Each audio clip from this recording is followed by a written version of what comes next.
محمد سيد الكونين والثقلين.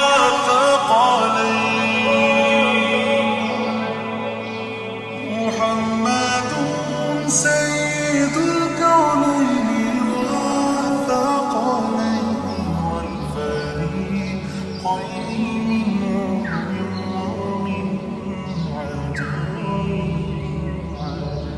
مولاي صل وسلم دائما ابدا على حبيبك خير الخلق كلهم.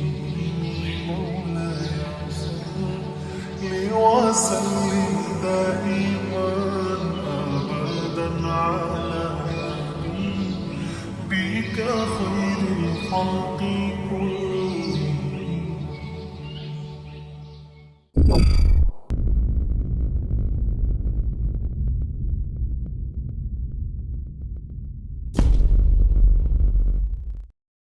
بسم اللہ الرحمن الرحیم.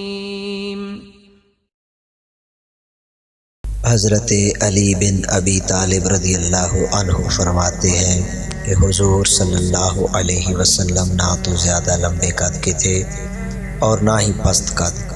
آپ کی ہتھیلیاں اور پاؤں گوشت سے پر تھے. سر مبارک اور کاندھوں کے جوڑ بھاری اور مضبوط تھے اور سینہ مبارک سے ناف مبارک تک بالوں کی ایک باریک اور لمبی لکیر تھی. جب آپ چلتے تو آگے کی جانب جھکاؤ ہوتا گویا بلندی سے نشیب میں اتر رہے ہیں. میں نے نہ تو آپ سے پہلے آپ جیسا کوئی دیکھا اور نہ آپ کے بعد.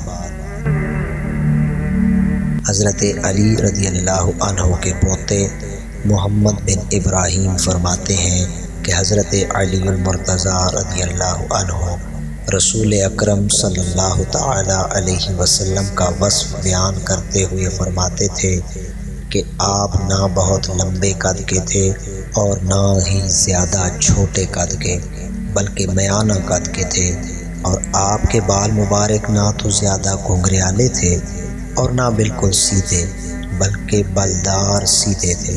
آپ کا جسم گوشت سے پر نہیں تھا بلکہ چہرہ مبارک میں کسی قدر گولائی تھی.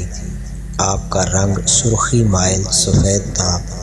آنکھیں خوب سیاہ سرمگیں اور پلکیں گھنی اور لمبی تھیں. جوڑ اور کندھوں کے درمیان کی جگہ مضبوط تھی. عام بدن بالوں سے خالی تھا، البتہ سینے سے ناف تک بالوں کی ایک باریک اور لمبی لکیر تھی. آپ کی ہتھیلیاں اور قدم پرگوشت تھے. جب آپ چلتے تو زور سے پاؤں اٹھاتے گویا بلندی سے اتر رہے ہیں. جب آپ کسی کی طرف دیکھتے تو پوری طرح دیکھتے. آپ کے کندھوں کے درمیان مہر نبوت تھی اور آپ آخری نبی ہیں. آپ دل کے بڑے سخی، زبان کے نہایت سچے، نہایت نرم طبیعت اور شریف ترین گھرانے والے تھے. جو آپ کو یکدم دیکھتا اس پر ہیبت طاری ہو جاتی، اور جو آپ کو جان پہچان سے دیکھتا محبت کرتا. آپ کی تعریف کرنے والا کہتا کہ میں نے نہ آپ سے پہلے آپ جیسا دیکھا اور نہ آپ کے بعد.